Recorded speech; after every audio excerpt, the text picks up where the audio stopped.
Hi there, this is Molly and welcome to another video where I'm sharing with you more insights about the midheaven, the energies of the midheaven, and how to interpret more of what is in your own natal astrology chart. Now this is an intermediate level video, which means I'm going to go a little bit deeper into the examination of the energies. This is not a comprehensive reading. There are many layers to a career or professional reading, so I cover the general themes and offer you new ways to look at them. I do offer you different levels of understanding in these videos. There are beginner videos, intermediate videos, and advanced videos. So I want there to be many videos to help you develop your own understanding of your natal chart. So in this video, we're going to talk about the Taurus Midheaven. And that is a midheaven with Taurus here at the top of the chart. The midheaven is between the 9th house and the 10th house. And if you're watching an intermediate level video, you already understand that there is great significance in this point between the 9th and the 10th, because the 9th represents everything you have learned, experienced, and acquired in your energy. And now you're ready to give something out into the world in a professional way. This is your career, your public status, your contributions, and what you are known for. The midheaven is how other people view you for your expertise. And so with the midheaven, we look at a number of factors. So yes, we look at the ruler of the midheaven. Right now we see that that is Taurus, and we look at the 10th house. So in the 10th house in this chart, we have Saturn at 14 degrees of Gemini retrograde. Now, any planet in the 10th house is looking for fulfillment through profession or career. This is where it wants to excel and be acknowledged. This is where that planet is ready to contribute. And with Saturn there, we have someone who's very serious about what they want to do professionally. They have the desire to work, the fortitude, the willingness to be practical and to put in time. These are all the attributes of Saturn. And in Gemini, there are ideas. And what are the practical ideas? What are the ideas worth following? What are the serious ideas? This is also about attention to detail and not letting anything be overlooked. The fact that it's retrograde tells us that there is often a 1-2 process. That means that the ideas must first be contemplated, and then the second reiteration is usually what sticks. When a planet is retrograde, the energy goes inside first. It's internal, because that's what the retrograde planet does, is it holds the energy within for it to sit with it, to be one with it for longer, to require more time with it. Then the energy typically finds a way to get let out. So this energy of Saturn in Gemini retrograde slows down the thoughts, slows down ideas, slows down what one commits to in order to make sure it is the right idea or the right project to follow. Also in Gemini, it's typically the sign of doing things twice. So you really have a sense of, okay, it's not the first thing, it's the second thing, and go slow with it to sit with it. So this is important because this will be a theme throughout one's career here. Work will have to be required to really determine which ideas are worth following and where your thoughts go, to make sure you're not too heavy on yourself mentally.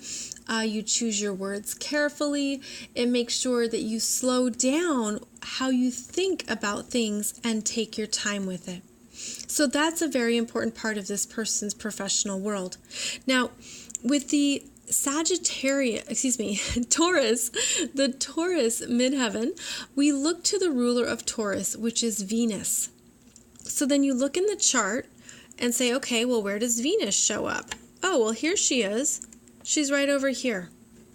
She is at 10 degrees of Capricorn in the 5th house.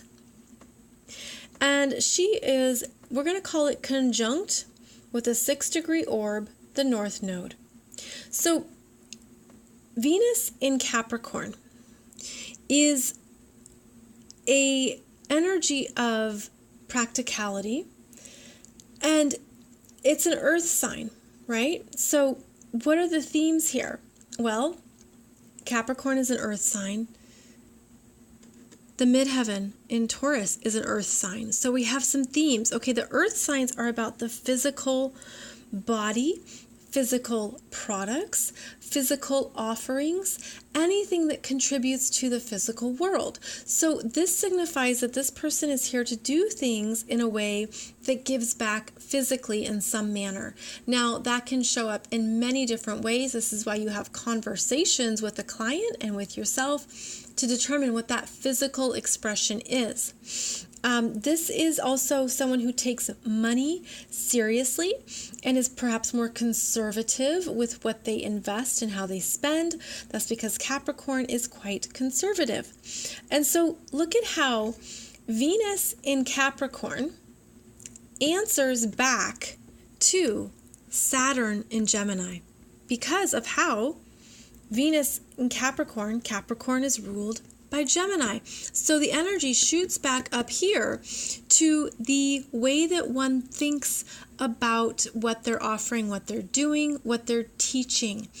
And again, this could be the slowdown in the process where all of this energy in the fifth house loves to create. It wants to express itself. It wants to feel confident, feel good. I mean, look at this lineup here. You not only have Venus and the North Node in Cappy, you have Jupiter in Capricorn, Mercury in Capricorn, the Sun in Capricorn. So very clearly, this person is a Capricorn businesswoman who's here to create and share and offer her expertise, to be recognized for her creations. And it shoots all of these planets and points. The North Node is a point. All of them answer to Saturn. But Saturn is retrograde in Gemini. So at times it could literally be, where do I go? What do I do next? Because if this idea gets stuck in her head too much, she might not know the way forward. She might not see the next path or the new solutions. Now, Saturn in Gemini, well, Gemini is ruled by Capricorn. So the energy goes back down here to to Mercury in Capricorn, conjunct Jupiter, conjunct the Sun. So this person wants to be taken seriously for their ideas and what they create. They want to make money for it. They want to feel good about how they are recognized. They really want to be an expert in their field, in their modality, and they need to do something that is true, meaning it's real. It's something that has benefits. It could last the long term. All of the Capricorn qualities are so strong in this chart. So strong because of all these planets in Capricorn and because of Saturn in the 10th house. So do you see how these energies all interact and how they play together?